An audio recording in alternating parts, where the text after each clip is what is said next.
My name is Kero Korodudu.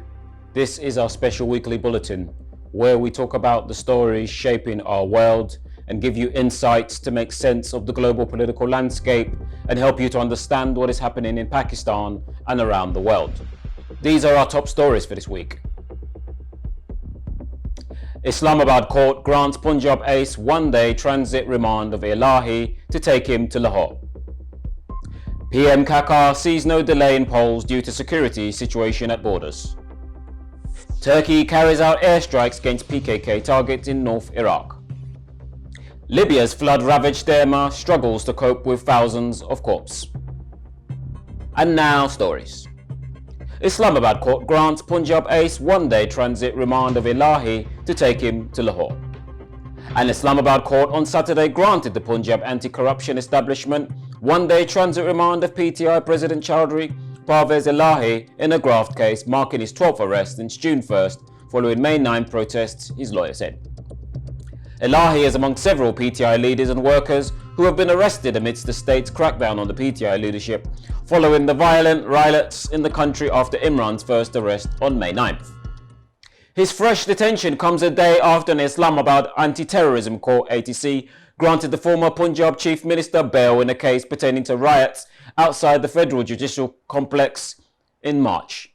According to Elahi's lawyer, Sadar Abdur Razak, the surety bonds for yesterday's bail were not submitted yet, hence his client had not been released from the Adalia jail and subsequently taken into custody by the ace. Speaking to the media, Razak said the Punjab ace asked for Elahi's 5-day remand, but the court granted it one-day transit remand. The PTI leader would now be taken to Lahore and presented before the relevant anti-corruption court tomorrow, he said.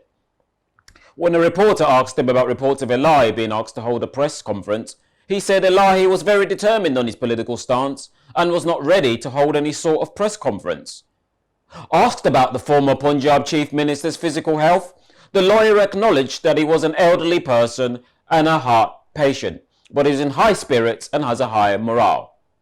According to the FIR in March 2021, then CM Elahi misused his authority and colluded with Lahore Development Authority Director Ahmed Khan to illegally alter the draft of the Lahore Master Plan 2050 and include Koti Riaj, Babu Bakar, an area in Kasur district in it. As a result, the value of the land owned by Elahi's sons, Moniz Elahi and Razaki Elahi in Koti Ray Abu Bakar increased manifold, the FIR said. PM Kakar sees no delay in polls due to security situation at borders. Caretaker Prime Minister Anwararo Haq Kakar has said he sees no possibility of a delay in general elections due to the security situation at Pakistan's borders. The interim Premier expressed his views when asked about the possibility during an interview with Voice of America VOV Urdu. I see no such possibility at present, although there is an alarming situation on our western and eastern frontiers in which the security threat and the required response mechanism are being enhanced. We are sure that we will control the situation and complete the electoral process at the same time, he said. The PM's statement comes amidst growing demand from various quarters for immediate announcement of the poll date by the Election Commission of Pakistan ECP, which has already said elections will be pushed beyond the constitutionally mandated period of 90 days following the dissolution of the National Assembly on May 9th. PM Kakar has been of the same view, saying on various occasions that appointing a date for elections and organising the polls was the ECP's mandate and that the caretaker government's job was just to assist the Commission. He reiterated this stance in the interview with VOA when asked about reasons due to which the caretaker government was unable to end the speculation surrounding elections. I don't believe the caretaker government should intervene and address such speculations.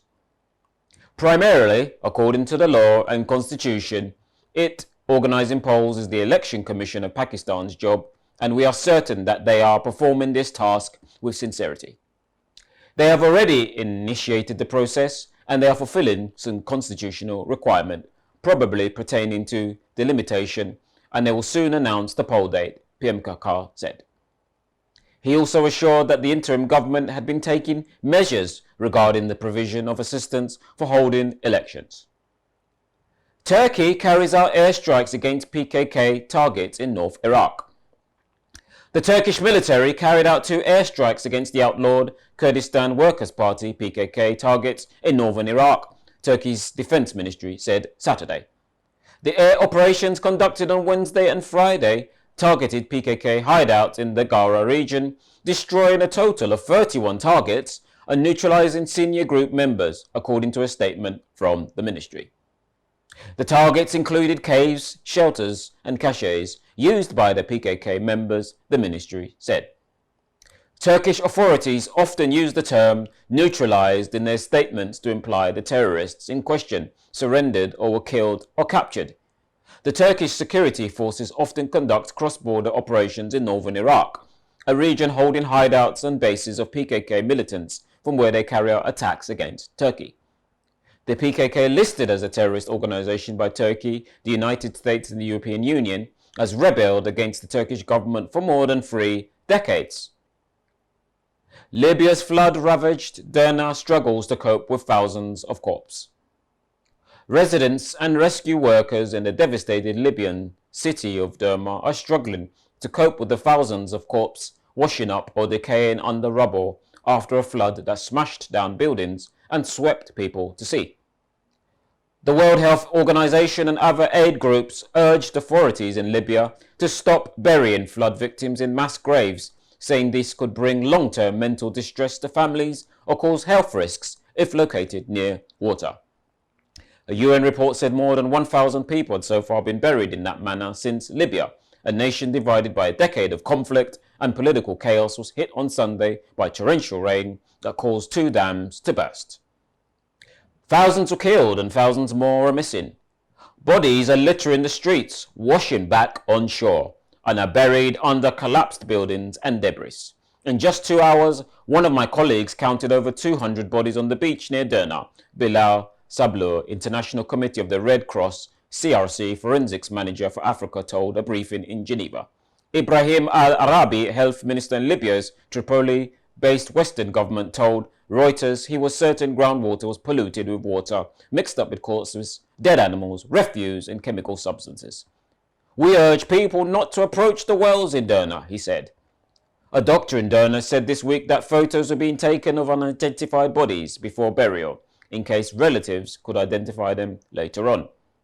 Thursday's UN report said more than 1,000 bodies in Derna and over 100 in Al Bayada, another coastal city hit by flooding, had been buried in mass graves. The Norwegian Refugee Council, which has a team of 100 in Libya, said dead body management was the most pressing concern. I've heard from my team that there are mass graves where rescue workers were appealing. Don't bring us food, don't bring us water, bring us body bags, the NRC's Ahmed Bayram said. The ICRC sent a cargo flight to Benghazi, eastern Libya's largest city, on Friday with 5,000 body bags. Other aid has also been coming in from abroad. And that's all the news roundup from me. Thank you and goodbye.